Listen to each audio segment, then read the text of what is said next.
आपको भी पता है कि अचानक 8 तारीख को रात को 8 बजे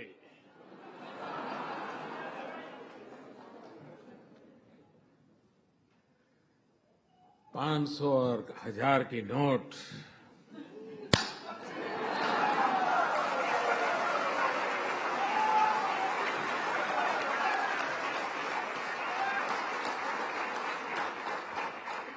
घर में शादी है, पैसे नहीं है।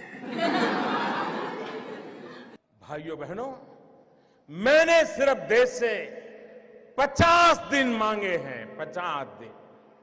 30 दिसंबर तक मुझे मौका दीजिए मेरे भाइयों बहनों।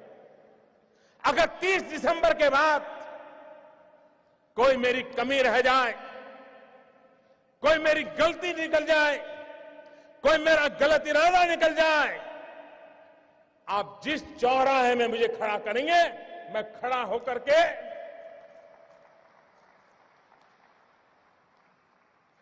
देश जो सजा करेगा वो सजा भुगतने के लिए तैयार हूं।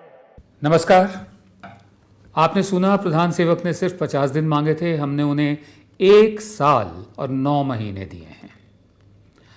रिजर्व बैंक ऑफ इंडिया की रिपोर्ट आ चुकी है जिसके मुताबिक नोटों की गिनती खत्म हो गई है, मुबारक हो।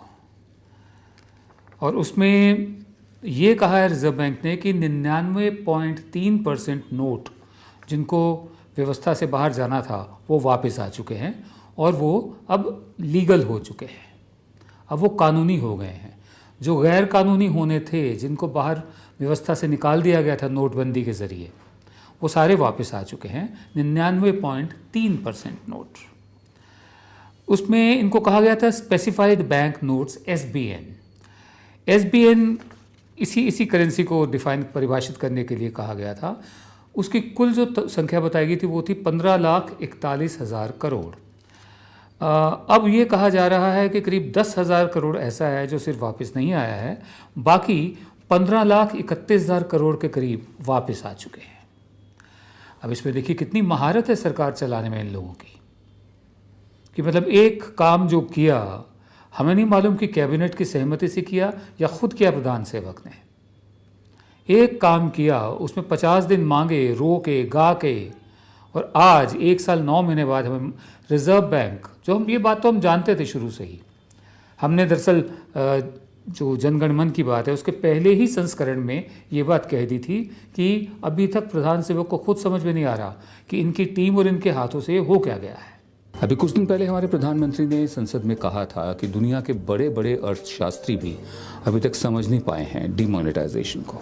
मैं प्रधानमंत्री से सहमत होना चाहता हूं। आप ठीक कह रहे हैं प्रधानमंत्री जी, दुनिया के बड़े बड़े अर्थशास्त्री वाकई समझ नहीं पा रहे कि आपने किया क्या है। वो अकेले नहीं हैं, दरअसल हम भी समझ नहीं पा रहे कि आपने किया क्या है। और कभी कभी हमें महसूस होता है कि शायद आप और आपकी टीम खुद नहीं समझ पा रही कि आपके हाथों से ये हो क्या गया है। यानी 10,000 करोड़ रुपए ऐसा है जो बाहर वापस नहीं आया, बाकी सब वापस आ चुके हैं। यानी 0.7% नोट वापस नहीं आए हैं। तो क्या सिर्फ 0.7% ही काला धन था, ये 10,000 करोड़ के करीब? ये तो ऐसा है जैसे मेरे दोस्त एक हैं फेसबुक पे, गिरीश मालवी, उनका कहना है ये तो ऐसा ही है जैसे चूहे मारने के लिए खड़ी फसल में आग लगा दी जाए। उन नदियों में बहाए नोटों का क्या हुआ? नेपाल आदि देशों में जमा रकम का क्या हुआ? जो करोड़ों रुपए भरे सूटकेस मिले थे, ये कहा गया कि ये भी नहीं पता चल सका। लोग नोटबंदी से बुरी तरह से प्रभावित हुए, कई लोग लाइनों में मर गए। व्यापार धंधों का जो नुकसान हुआ है उसका कोई हिसाब ही नहीं है। कई कंपनियां और छोटे उद्योग दिवालिया हो गए। लाखों लोग अपने रोजगार से हाथ धो बैठे। बड़े पैमाने पर मजदूर और गरीब लोग शहरों से गांवों की ओर पलायन करने पर मजबूर हो गए। मध्यम और छोटे व्यापारी इस चोट से अभी तक उबर नहीं पाए हैं। सरकार ने कहा था कि नोटबंदी का मुख्य मकसद काला धन और भ्रष्टाचार पर अंकुश लगाना है, लेकिन कितने काले धन वालों को पकड़ा गया? इसका कोई जवाब 2.5 सालों में मौजूदा सरकार नहीं दे पाई है। अब सबसे बड़ी बात, 2016-2017 में रिजर्व बैंक ने 500 और 2,000 रुपए के नए नोट और दूसरे नोटों की छपाई पर 7,965 करोड़ रुपए खर्च किए थे। कई सौ करोड़ रुपए एटीएम में नए नोटों को कैलिब्रेट करने के लिए लगाया गया। ये सब क्या था? या क्या इसे कुशलता कहते हैं? क्या इसे काबिलियत कहते हैं सरकार चलाने की? वित्त मंत्री और प्रधान सेवक, इन दोनों को कायदे से सारे देश से माफ़ी मांगनी चाहिए और इस्तीफा देना चाहिए, लेकिन हमारे यहाँ ये परंपरा ही नहीं है। नैतिक जिम्मेदारी, नैतिकता क्या होती है राजनीति में? चूं तक नहीं, एक शब्द नहीं सुनेंगे आप। वित्त मंत्री बीमार थे, वापस आए हैं, आते ही उन्होंने अपना वो काम शुरू कर दिया जो उनको आता है और जो उनका फेवरेट काम है, यानी ध्यान बटाना। नोटबंदी की जो फिगर सामने आई हैं, इनसे ध्यान बटाने के लिए वो रफाल डील की बात कर रहे हैं, राहुल गांधी की बात कर रहे हैं। रफाल डील पर बात डिफेंस मिनिस्टर को करनी चाहिए, वित्त मंत्री को नहीं करनी चाहिए। लेकिन आप देखेंगे आने वाले दिनों में कोई जिक्र तक नहीं होगा, माफ़ी मांगना दूर की बात है, इस्तीफे की उम्मीद करना वो तो कभी परंपरा रही नहीं इनकी। कुल मिलाकर सारा तजुर्बा ऐसा रहा जिसने लोगों को तंग किया, बर्बाद किया। 144 लोग लाइनों में खड़े उनकी मौत भी हुई, और ऊपर से फिर ये चालाक बनने की धूर्त कोशिश कि सियाचिन पर हमारे जवान भी तो खड़े हैं। क्या इसलिए खड़े हैं सियाचिन पर हमारे जवान कि नतीजा ये निकले? डॉक्टर मनमोहन सिंह ने सही कहा था कि ये एक लीगलाइज्ड प्लंडर है, ऑर्गेनाइज्ड लूट है, एक संगठित लूट है और एक कानूनी डाका है। It's a monumental management failure, and in fact, it is a case of organized loot and legalized plunder of the government. आज दिन भर चर्चा ये रही कि सुप्रीम कोर्ट ने जो 5 ह्यूमन राइट एक्टिविस्ट हैं उनको गिरफ्तार करने से मना कर दिया है, और जस्टिस धनंजय चंद्रचूड़ ने एक बहुत अच्छी बात की आज।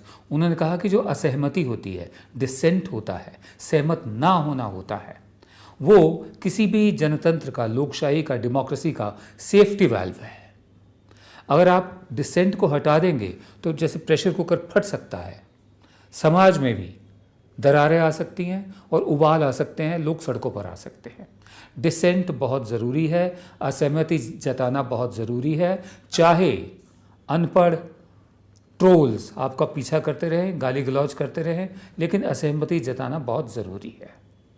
और ख़ासकर ऐसे हालात में जबकि सारा मीडिया, ज़्यादातर मीडिया सरकारी और दरबारी बन चुका हो, 5-7 आवाज़ें बच गई हों, और ज़रूरी हो जाता है कि जो डिसेंट है उसे बताया जाए, उसे जाहिर किया जाए। बहरहाल 5 एक्टिविस्ट को अब सिर्फ हाउस अरेस्ट में रखा गया है, उनको पुणे नहीं ले जाया जाएगा, जो दिल्ली वाले हैं, और उनको घर में अपने नज़रबंद किया गया है और 6 सितंबर तक किया गया है। 3 दिन में सरकार ने जवाब देना है कि ये चार्जेस क्या हैं। शुरुआत में ये माना गया था कि जो हिंसा हुई थी भीमा कोरेगांव को लेकर, उसमें इन लोगों को जोड़ा जा रहा है, लेकिन एफआईआर में मेरा ख्याल है इसका जिक्र नहीं है। भीमा कोरेगांव में क्या हुआ था, मैं आपको एक बैकग्राउंडर बता देता हूँ। बैटल ऑफ कोरेगांव 1 जनवरी 1818 में हुई थी। ये जो जंग हुई थी ये ब्रिटिश ईस्ट इंडिया कंपनी की हुई थी, और मराठा कॉन्फेडरेसी जो थी उसका जो पेशवाई वाला हिस्सा था उसके बीच में हुई थी। पेशवाओं की जो फौज थी उसका नेतृत्व कर रहे थे बाजीराव II, और ये कोरेगांव में हुई थी, कोरेगांव भीमा में। 834 सिपाही थे ब्रिटिश ईस्ट इंडिया कंपनी के, जिसमें से 500 महार थे। महार अपने नाम की वजह से भी पहचाने जाते हैं, मैं और भी उस पर आऊँगा। और दूसरी तरफ ये 834 सिपाही थे, दूसरी तरफ जो पेशवा की फौज थी बाजीराव II की, उसमें 20,000 घुड़सवार और 8,000 पैदल सैनिक थे, जिनमें से करीब 2,000 लोगों को इस लड़ाई में लगाया गया था, और बार बार जब जब ज़रूरत पड़ी उनको कुमुक पहुंचाई गई, रसद पहुंचाई गई और सैनिक पहुंचाए गए। 3 इन्फेंट्री पार्टीज थी पेशवा की, 600 सिपाही उसमें भरे हुए थे। कंपनी, ईस्ट इंडिया कंपनी की जो फौज थी उन्होंने बड़ी कामयाबी से पेशवा की फ़ौजों को हरा दिया, और पेशवा जो था बाजीराव II उसको वापस रिट्रीट करना पड़ा, क्योंकि उसे लगा था कि ब्रिटिश रीइंफोर्समेंट्स और कुमक और रसद आ सकती है। कंपनी के जो सोल्जर थे, ईस्ट इंडिया कंपनी के जो सिपाही थे, जो भारतीय सिपाही थे, उनमें से 22 महार थे। इनको महार इसलिए कहा जाता है कि इनके नाम के बीच नाक शब्द आता है। 16 मराठा थे, 8 राजपूत थे, 2 मुसलमान थे, 1 या 2 यहूदी थे। तो इनकी याद में, इनको इज्जत देने के लिए अंग्रेज़ों ने, ईस्ट इंडिया कंपनी ने एक विक्ट्री पिलर कोरेगांव में बनाया था। तो हर साल वहाँ पर इकट्ठे होते, अभी तक कोई घटना नहीं हुई थी, लेकिन इस साल एक घटना हुई कि यहाँ पर विजय स्तंभ पर हिंसा हो गई। और हिंसा में कहा गया कि प्रकाश अम्बेडकर ने कहा कि संभाजी भिड़े एक हैं, श्री शिव प्रतिष्ठान और मिलिंद एक बोटे समस्त हिंदू अगाड़ी, वो लोग जिम्मेदार थे। भिड़े और एक बोटे 2 जनवरी को इनके खिलाफ केस दर्ज किए गए और उसके बाद इनके केस जो थे SC/ST prevention of atrocities act और various sections of IPC Indian penal code के अलग अलग मुख्तलिफ हिस्से इन पर लगाए गए। ये जो 5 एक्टिविस्ट जो गिरफ्तार किए गए थे, इन पर जो लगाया गया वो लगाया गया अनलॉफुल एक्टिविटीज़ प्रिवेंशन एक्ट। इन पर वो भिड़े और एक पोटे पर नहीं लगाया, इन पर लगाया है। इसमें सुनवाई ना के बराबर है। ये तो हमारे यहाँ की जो सिविल सोसाइटी है वो एकदम से खड़ी हो गई, मुख्तलिफ शहरों में खड़ी हो गई, सोशल मीडिया में शोर मचा और सुप्रीम कोर्ट तक बात गई। सुप्रीम कोर्ट ने भी तुरंत एक ऐसा फैसला दिया है कि पहले सरकार जवाब दे 3 दिन में इनके खिलाफ चार्जेस क्या हैं, इनको क्यों गिरफ्तार किया जाए। अब देखना बाकी है कि सरकार के जवाब क्या होते हैं। और अगर भीमगांव, ये जो कोरेगांव भीमा से इनका ताल्लुक जोड़ा जाता है, तो जो उस तरफ के लोग हैं, ये संभाजी भिड़े और मिलिंद एक बोटे और उनके और दूसरे सहयोगी, वैसे इन्हीं से ही जुड़ी एक संस्था है जहाँ से बम वगैरह भी बरामद हुए हैं, हथियार भी बरामद हुए हैं, उनके खिलाफ क्या चार्जेस होते हैं और इनके खिलाफ क्या होते हैं। इंसाफ जो है वो सबके लिए बराबर होना चाहिए। नमस्कार। आप देख रहे थे जनगण मन की बात। हमारी